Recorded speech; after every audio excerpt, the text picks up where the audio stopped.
Hello everybody, this is your captain speaking. I was not able to be in this episode because of bad interwebs. So, just wanted to put that in there.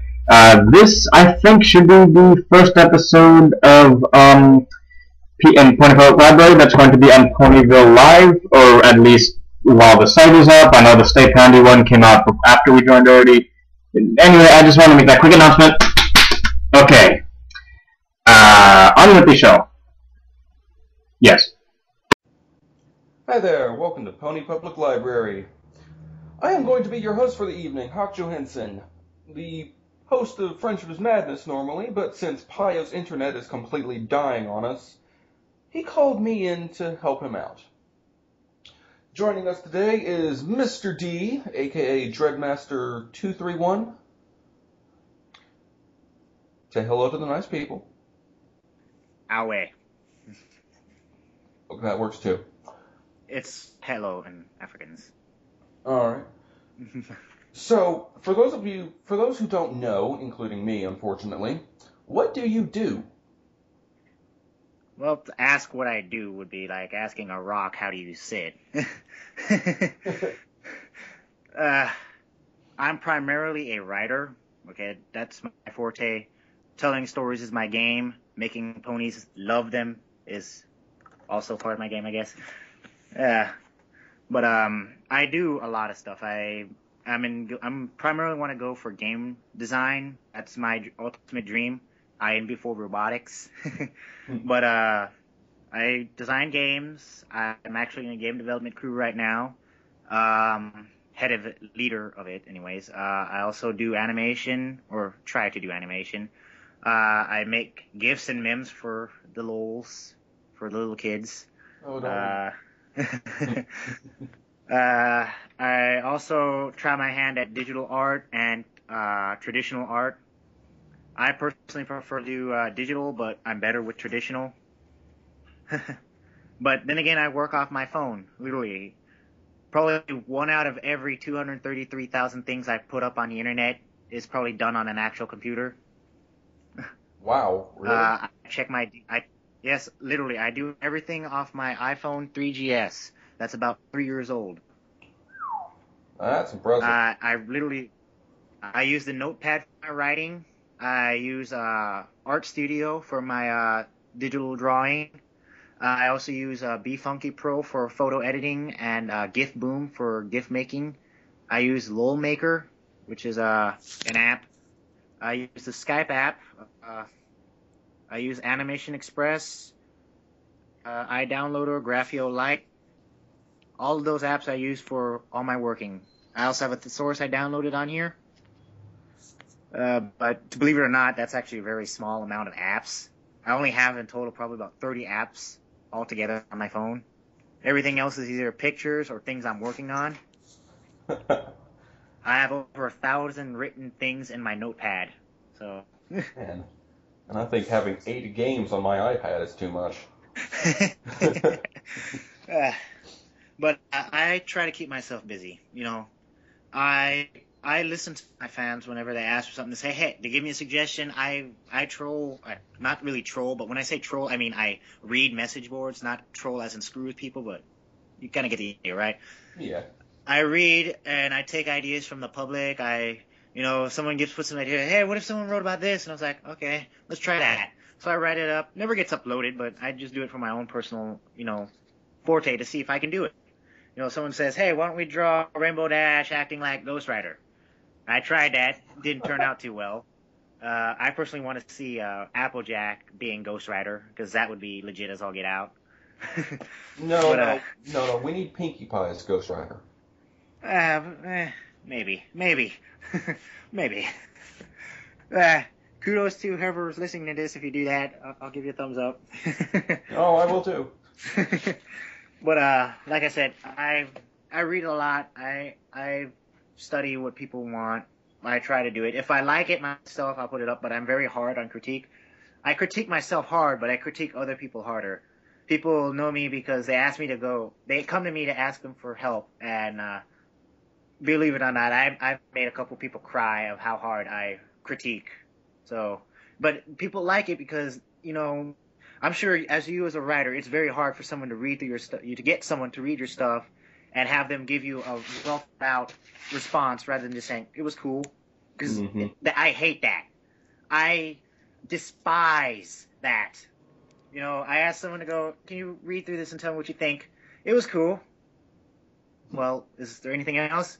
It was cool. You had a few grammar errors, but it's cool. Great grammar errors. What was it? I don't remember. I like cool story, bro, but it needs fewer grammar errors. Yeah, pretty much. I hate that. I really do. I really hate that. Well, as someone who's done writing on the side, the only thing I've really written into was an RPG system that I'm working on. Awesome. And I can honestly say that I dislike direct criticism. If someone tells me, like, you need to change this, I hate hearing that. If they tell me this could be better, that's good. Yeah. As a writer, that's what you want to hear. Yeah. Yeah, I understand that. I don't direct, I'm not a direct person. I don't be upfront. I lay it out to you slowly. Some people don't like that, but I believe that it allows for more explanation, because if you directly attack somebody about it, they'll get mad, then they'll go try to retaliate. They won't listen to anything, and they'll get mad. However, I prefer to be more, I'll put it to you in increments. I'll say, okay, I read through it. I don't like this. I don't like this. I don't like this. However, you can add this, and this, or you can change it by fixing this part, and this part. I'll give you a bunch of suggestions and ideas of how to fix it, and I'll say it's up to you if you want to take them, but I feel that it would be beneficial if you use this. This is a suggestion. You don't have to. It's your writing. You're the author. You can do whatever you want with it, but take it into heart that this might be better outcome. A week ago, I just got done reading through reading a pre-write of a fic called The Trotting Dead. Yeah, it's a MLP Walking Dead crossover, but it has a good concept. The only one thing I don't like about it is the main character is an OC. His name is Explosion, as if that's not all OC as Get Out. I've suggested changing it, but he likes the character, so I'm not going to force it on him. I personally think OCs can be good if done properly, so we'll see. But I did a good 2-3 hours worth of critique on it. He took into heart. He changed some of it, not all of it. But hey, it's his story. It's up to him how he wants to take it. If he does good luck on it, good luck on it. Mm-hmm. But that's just my 2 bits. Now, during the previous attempts to record this episode, you've gotten into saying you're a gore writer, or you're a horror writer. Yes. Not a gore writer. I am a horror writer. I am a horror fan. Okay? Suspense is my thing. That's what I'm known for, is creating high-tension moments, allowing the character to fear what is not there. Because there's an old horror saying that if you leave the victim to think of his death instead of bringing forth it visually, he will be more scared to screw up than he is when he actually sees something. I'm sure everyone has been scared of the dark. Have you been scared of the dark? You've been scared of the dark when you were younger, right? Oh, of course. You were never actually scared of what what was in front of you, as you were scared of what you would find, right? Mm-hmm. You were always scared of what could be behind that corner. Every time you think about that, the worst possible thing always comes to mind. And that's what I like to put in my writing. I like to put that in my horror writings because, like I said, I don't know if we're going to use any of that part from before or not, but like I said before, I don't like cupcakes for the fact that it is gore-based. Gore is a tool, not a subject. When you base your story around killing, it's gonna fall flat, because unless you can put a reason as to why the story is based around killing.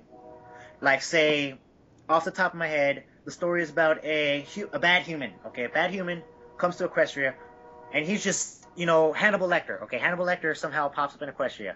Okay, Now, the reason why he got there is random spell Twilight and Hannibal got switched. Okay, now you have Twilight and Alcatraz and Hannibal Lecter and Equestria. That's definitely going to be bad for both sides. Mm-hmm. Okay, now, why did it happen? Twilight was creating a spell to check other dimensions, and she ended up getting sucked through a hole. Okay, Hannibal happened to switch as a law of equivalent exchange. You had to give to take. So Hannibal Lecter is now Equestria. What happens when he gets to Equestria? Finds out that everything is so good that he has to fuck some shit up. Okay, so there, story. Tell me about the ponies, Clarice. So, yeah, okay, so that's a story. That gives you some basis to work off of. It's not exactly the best story, but it is a story to base off of, and it's not just straight up What are you talking Hannibal about? What you talking about, Mr. D? This is going to be the best story since the Iliad. But, like, it's not it's straight up killing. It's not just, okay, I'm here and I'm going to kill every nigga I don't like, okay? It's not, you know... You catch what I'm throwing, right? You're understanding me, right? You have to explain a little bit more, but you understand what I'm talking about. Yeah. Okay, good. I would like to bring up a philosophy that was put forth by Yahtzee from Zero Punctuation. He said that there are 3 types of horror. The first type is where the monster is in a closet, it pops out saying a bloogie woogie woo. The second type is where the monster is standing right behind you. But you don't want to turn around and see it, because if you do, it'll say a bloogie woogie woo. And then the third type is where the monster says a bloogie woogie woo on the far side of a brightly lit room and then walks over and hits you in the face with a stake. See, in my opinion, the second type, well actually in Yahtzee's opinion too, the second type is the best kind, because it's not the monster that scares you. It is the suspense of where the monster is, what the monster is going to do, and all of that. Yes, and that's also my personal opinion too. I like that. Like I said before, I think I said before, but I like to allow the reader to visualize the situation and actually feel for the characters. One of my most notorious things is making you literally cry for the character, okay? Ask any of my readers from before or after, back when I was writing VGC Fix, back, or still when I write my original stories, anything I write, is I always try to bring out this feeling for the characters. We already feel for Twilight Sparkle because we know her for 3 seasons. We've known her for 3 years now. But what I want to do is I want to feel a mental connection to the characters. Like, okay, that moment, you know, Twilight's walking down the hall, you're reading, and you can't stop reading because you want to know what happens, but you don't want to. You see her. You feel her going down the corner. You know she's going to turn. You know there has to be something there. She turns, and you're like relieved because there's nothing there. You're like, oh, God. Then you read a paragraph down, and you're like, why you do that, man? You know, I love to make people feel like, why you be such a douchebag? Oh, man. Them white chicks is crazy. No, don't go in that door, girl. You know there's a monster in there. I love to do that. But I'm not knocking, like I said, gore's a tool, and if used properly, it can make a story good. You can, you know, if used, it can be used properly. Jump scares can also be used properly. There have been numerous times where a jump scare, if used properly, can scare the living daylights out of the person who is even most oriented. I've scared many of people who are not usually scarable with a jump scare. Granted, it's a lot harder to do in a story, but it's possible. Well, with a story, it's more the third kind. Yeah. So, Yeah. like, Cupcakes is the third kind. Yeah. Here's the shit going on. There you go. Pretty much. Look at it. It's scary. It's scary. Personally, it just makes me sick. That's all. Yeah. It's, you know, okay, I'm going to bring this out here. Just like the epitome of every nerd. My mom has a very large impact, okay? She's a gamer. She's a horror fan. She loves watching anime. She's all that awesome, okay? So, but she does have a lot of impact. She reads a lot of my things, and she does give a lot of insight. And she doesn't quite like... She's a horror fan, but she likes to put a little bit more thought in. She likes... Crap, hold on. Likes thought put into the horror. She doesn't like random stupid stuff. She just got done watching Abraham Lincoln Zombie Slayer. She's like, really? Really? Really? What is this shit? Yeah. That exists. Yes, it does. Netflix horror section. Oh my god. But Well, See- on that note, do you draw from any outside sources of inspiration? Like non-MLP? yes, actually, I do. I am an amorphous blob. I absorb whatever I can. Like I said earlier, I read forums and I take ideas, but I also, depending on the story, I'll draw from a set of information. It's like if one of my original stories is called Inworld, which I'm planning on making a game of soon.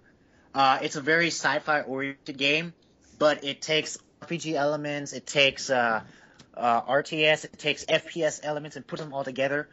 I've drawn inspiration from Starship Troopers, Halo, Predator, Aliens, Resident Evil, Silent Hill, Alone in the Dark, Hills Have Eyes. I've taken implements from all sorts of facets of life. I've taken things from history, the Holocaust. I've taken stuff from video games like Fallout and Oblivion. I've taken movies.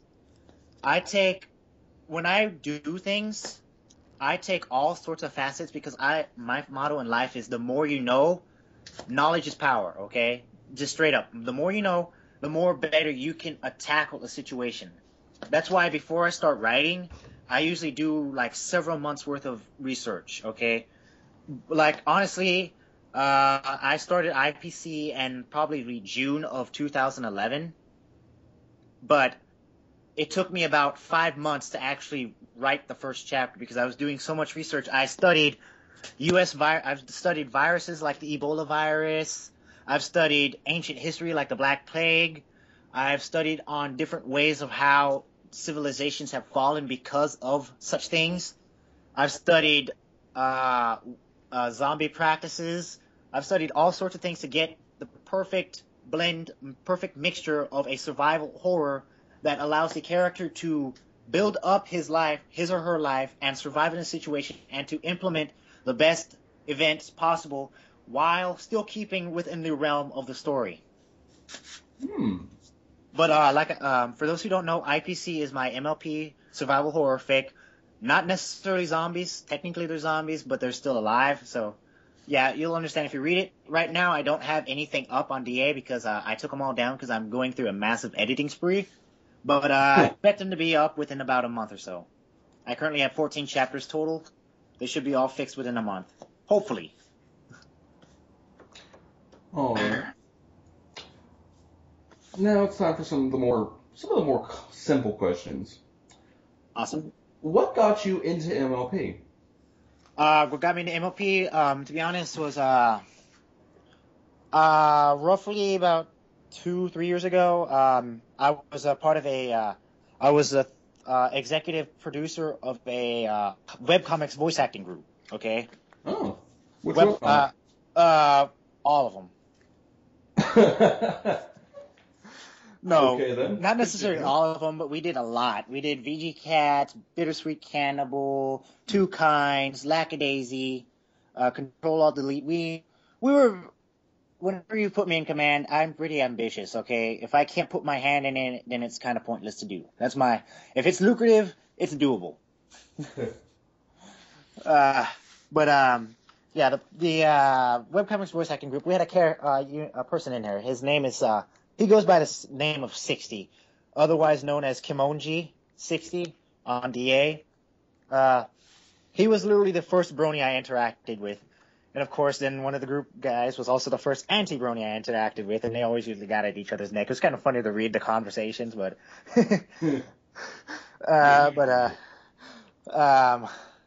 yeah, the first interaction with it I had was a call. We were having one of our one of our weekly meetings, and 60 was talking to his brother, and his brother was like dissing him for liking ponies, and 60 was like, no, stop, shut up, younger brother, and stuff, and he was just, talking, ponies are not stupid, yada, yada, yada. So, I'm known because I talk fast, and when I talk fast, I can talk like a lawyer. So, 60 asked me to go explain. At the time, I wasn't a brony, okay? This was literally my first interaction with ponies, and when they when they talked about ponies, I was thinking 80s ponies, you know, big heads, big hooves, chunky, that sort of thing. So I was like, whatever you like, bro. But I took on the guile of being a brony just so I could defend a friend of mine. So I was like, he put his phone on it. He put his friend on the phone, or his brother on the phone. I pretty much just like told him that he shouldn't hate on what people like. If someone likes it, then it's obviously for a reason. Anyone can like anything. It's up to their choice, okay? It's not bad to like something. If your brain likes it, so be it. Your brain likes it, okay? You can't rewire yourself. You can, but it's bad because it'll hurt yourself. It's bad to hurt yourself. Don't hurt yourself. You heard it here first, kids. I can sound like the doctor if I feel like it. Don't hurt yourself. Hurt yourself is bad. Don't pray. Don't be bad. But anyways, about a week later, I literally was bored out of my mind, and I was like, what to do. Oh, hey, ponies. So I was like, whatever. We'll type in MLP episode 1. I watched it. I was like, my motto was I wasn't going to make a judge until I got halfway through the season. Literally, first 6 episodes, I got to the point that Rainbow Dash is cocky, Rarity is a bitch, Twilight is insecure, Fluttershy is pretty much a naive, scaredy cat, Applejack is a smug asshole, see what else was there, Pinkie Pie is a crack addict. Yeah, I literally, sorry to anyone, okay, I love the characters, all except for one, but that's my opinion. I'm not exactly a fan of Rarity, okay? But it's for it's for a personal reason, okay? I've known people who have a personally similar to hers, and they've been bad news for me. But that's my own personal reason. I'm not dissing no one who's a fan of Rarity. To be honest, several of my all my friends are fans of Rarity, so okay. And if I can do love and tolerate, true bronyism, okay. And if you want, I can elaborate on that later on. But for right now, I'm just going to continue on with my story. Like I said, I watched through the first 6 episodes, and I literally got to that conclusion. I was like, okay, maybe we should stop it. But then, the way I see it is for every event not done is an event not fulfilled. So I decided to sit through it. And it wasn't till like the last 3 episodes that I was like, why do I want to watch the rest of this? Why is there no more? Why are there no more? But I've been So if I'm hearing this right, you became a brony by judging the show. Yes. That is the exact opposite of why most people become a brony. That is awesome. Well, I'm known for doing things most people don't like to do, so Oh, like come on. I like Dead Island. A lot of people don't like Dead Island because of how broke it is. I like a lot Call of people Duty. like zombies. I don't. I do. I like zombies. Weirdo. I'm judging you now. I love Call of Duty Zombies. I love survival games, okay? Survival games are the shit for me. Okay, if you can nut up, put your back against the wall, get the biggest guns you can find, and just mow things down, woo-tastic. Oh, you zombie nerds. Well, on a different note, do you have any kind of idols within the MLP fandom? Honestly, I don't quite, not really, no, not really. I have people that I refer to as people for other people to look into, like Wooden Toaster. Wooden Toaster was the first musician I looked into. His song was My Little Hybrid, unofficial advertisement for anyone that cares. Wooden Toaster, Thunderhead was also the second one that was my second one. And then, of course, I heard about Living Tombstone. Yelling Cats, I like because raps. I like rap. I'm picky on my rap, okay? I'm going to point that out. I am picky on my rap. I don't like blood rap. I don't like gangster rap. I like rap that actually makes sense and has a point. I'm stating that now. Hey, gangster rap does have a point. It's to diss you. You're not as good as they are. My leg's going numb. Wake up, wake up, wake up. But, like I said, anyways, I'm picking up my rap. But, artist-wise, Me, I'm not too much of a fan of people that are out there. Okay, I'll look up to them, I'll research off them, I'll study their style, like I said, I'll emulate what I need. But in my opinion, anyone that is known or into the fandom doesn't need to be known anymore because he's already got his name out there. I prefer people who don't get noticed, the underdogs, the people who are stepped on or crawled on under the pile that aren't noticed but are pretty much stepping stones to greatness. I like to look into those people. The people who don't do digital drawings, the people who draw on lined paper with regular number 2 pencils in their classroom because they have nothing better to do.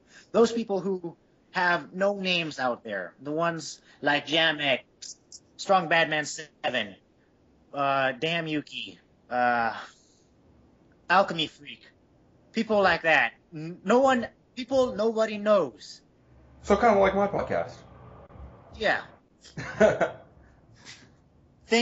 I like people that no one knows, but they're raw potential. Give them time. They can work at it. They can be good. People that need to be lifted up. Okay? I understand artists need to make money, so those of you who have your name out there, I'm not dissing you. I'm not saying you're bad, but in my opinion, I prefer the people who aren't named. The people who would love to have at least one person send a comment on them at least once out of a year. Mm. You know, the people who actually do good. Well, I'm not saying artists out there now don't do good, but I'm saying the ones who, because there are nameless artists who do bad. Yeah. But I'm talking about nameless artists who do good. Okay. Well, on the topic of art, are you planning on to go anywhere with your art? Me, well, I primarily work for the fans, so whatever they want, I'll strive to reach the level of which they need. I always try to do my best. Like my game development team, I tell them every time, aim high, shoot as high as you can, because when you fall, you'll still be higher than when you were at. That's a good sentiment. No, What if a fan wanted to do a collaboration with you? Oh, shoot, hell yeah. Anything, I love to talk to my fans, okay? I've made a vow to myself when I first started that if anyone ever were to talk to me, I would always answer them. Always. No matter how tired I am, always give an answer. Because, to be honest, I hate it when I talk to people and they don't respond to me, okay? Mm-hmm. And I'm sure a lot of people have had that feeling, the nameless people who have had that feeling, talk to their idol and it's like, hey, can you help me with this? And they wait months before even a reply is given. And when that reply is given, it's just a simple word like no, or yes, or huh, something like that. Okay? I will always try to give a well thought out response to anyone who tries to contact me. If you need help with anything, I will always be here to assist you. If you want to learn something from me or find information about anything, you just ask me and I'll do the best in my power to bring it to you. Just because I work off a phone does not mean I am capable of doing stuff. All right. Well, we are coming up to the end of this episode. Just a couple more pretty basic questions that I'm pretty sure you've already thought of. Nothing in his brain. Mr. D, who is Best Pony? Now that, actually, the way my philosophy is going to take me about an hour to explain. I don't believe in best pony since every pony is okay, I guess I should stop at the top.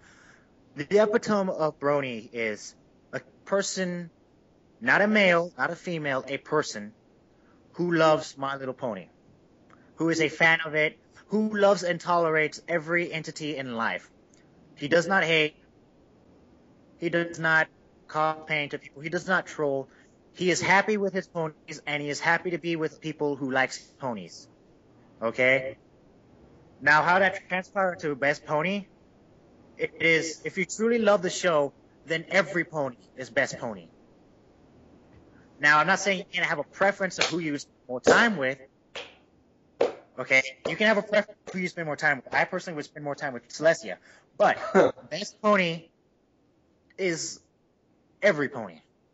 Okay, I'm not a fan of Trixie, but if I would come down to it, I would be happy to be with Trixie than have no pony at all. I just have to probably put like a piece of tape over her mouth. No offense to anybody.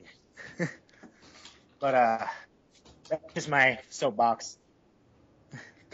Now, Diamond Tiara, that'll be a bit harder for me to spend some time with. That'll be a bit harder to spend some time with. But, if I'm stuck with her, I'll do what I can to make her better. Because, everybody has a ray of good hope. Even bad people have a chance to be good. There is, like the philosophy of yin and yang, every bad has some good, every good has some bad. All you good Samaritans, I know about that cookie you took from the table last Christmas. Blame it on the dog. All right. Well, do you have an OC? No. I have OC. I don't believe in OC per se as myself. I have filler characters in which I build off for specific story reasons. I guess you could say my main character, my OC, I guess I've started to use, wouldn't quote unquote OC, but I use them in RPs as for my game development just to pass time, is the female diamond dog. But a female diamond dog and an equestrian soldier. The female diamond dog is pretty much a gender-bent version of Rover. I call her Rovetta. Original name is original. But all the original character is best do not steal. No, but to be honest, really, the only thing that I took from Rover was that it's a female version of him. Other than that, the mind is different. The personality is different. I built the character herself, but not the look. The look actually came from a drawing done by a person named Arto Plus, or not Arto Plus, but Artril. You can find him on DA or Tumblr. Tumblr is a bit. Oh, a Trill. Yeah, Trill. Yeah, him. I love his art style. His art style is awesome. Okay. I actually have like a full print of one of his Luna drawings, like rolled up over there. It's awesome. But, clapping aside, I love Arto's art style. His art style is awesome. But, it's, female versions of a Diamond's dog, Fidalia, which is the female version of, Fido, and Spike, lesbian, Diamond dog is lesbian, lol, lol, lol, lol, lol, lol. It's a short one if anyone doesn't know. I took the tall one, Rovetta. I use them all as RP characters, but the primary one I use is Rovetta. Female Diamond dog, thief, obviously. She's very intelligent. She's more of a hand-to-hand fighter. I like her because she's pretty much my bad side. She's good, but my bad side. She's angry. So, you're saying that your bad side is a bitch. Pretty much. Works for me, buddy. Whatever helps you sleep at night. All right. Well, I only have one last question to ask you, good sir. Sure. It is generally a tradition on my podcast, Friendship is Madness, to ask this question to anyone we interview. Awesome. As such, I've gotten blessing from Pio to ask it here. If you were a tree, what kind of tree would you be and why? Oak tree, hardest tree possible. All right. And with that, this answer out already. I'm sorry. I already had this answer already set up because I'm boss like that. Alrighty then. Well, 30 minutes. That's how long the video is. Damn. Yeah. I am sad. Right. I'm not used. This is the first interview I've ever had, so I'm actually happy for that. So I'm not gonna push my luck. I was kind of expecting you to ask like questions like, what is the square of E equals MC squared? And then I would answer pi, because Pinkie Pie. Or you'd ask, what's your thoughts on the dark side of the fandom? And then I'd have to go into like a whole hour-long spew. If you haven't figured out, when I talk about things, like I said, I'm a thinker. I put a lot of thought into explanation. I try to put out as much as I can and try to encompass the entire situation, explaining every aspect. So I talk a lot. Okay. In Zombies, I'm the planner. In Minecraft, I'm the builder, the guy who tells everyone what to do. I'm usually an executive lead in whatever team they make me. Literally, on Call of Duty, Zombies, people know me because of either whenever I'm playing multiplayer as the bird killer, because I drop down UAVs like all get out. UAV goes up, it comes down. Zombies, everyone knows me for creating the plans and surviving for at least 50 rounds. before they all die. And then it leaves you because you used them as meat shields? No, I don't use meat shields. Never leave a man behind. Nice. Never leave a person behind. Never. Alright. Because your team is your family. If you leave your family, you're leaving yourself to die. That's my motto. Yeah, damn But, right. Probably should end this call before I start rambling on it. Yeah, I don't probably. think anyone wants to sit here for like 3 hours listening to me talk. That's why they can go to my DeviantArt, which is Dreadmaster231. You can notify me on YouTube, Dreadmaster231 again. Xbox Live, Dreadmaster231. You know what? Just Google Dreadmaster231. I'm sure you'll find me. Mm-hmm. It shouldn't be that hard. You got onto this show after all. You can find me either Dreadmaster231, Mr. D, or my bad name, Mr. Sirius, which is also my DJ name. So look for those names. Mr. D, Mr. Sirius with an MR dot, not MISTER, just so you know. Alright, now that the people know how to find you, should they want to hunt you down and destroy you for tearing apart their favorite characters? I'm evil. Oh, well, we all are in our own way. Now to go play some Minecraft. Off the record, when can I expect this to be up? I don't know. I don't make their schedule. Well, I guess I'm gonna have to troll Pio till he. You know, to be honest, I didn't know it was Pio. I thought it was Pio. I read it as Pio. I didn't know. I'm gonna be calling him that now just to piss him off. Hey, Pio. Pio. Well, I hope to be able to communicate with you guys a little bit more. If you ever guys want to talk to me again, talk about my Discord Celestia Fig, or just talk in general about what basics of the fandom, what I think about what's happening, special events, just sort of like that. Just hit me up. I'm always good for a chat. Like I said, I got a lot to talk about and no one to talk to. All right. With that, I'm going to go ahead and end this little episode. For all of you out there listening, thank you very much for joining us. And Mr. Dreadmaster, thank you for being on. Adios, sayonara, sin vero, Picasso. Have a good one, folks.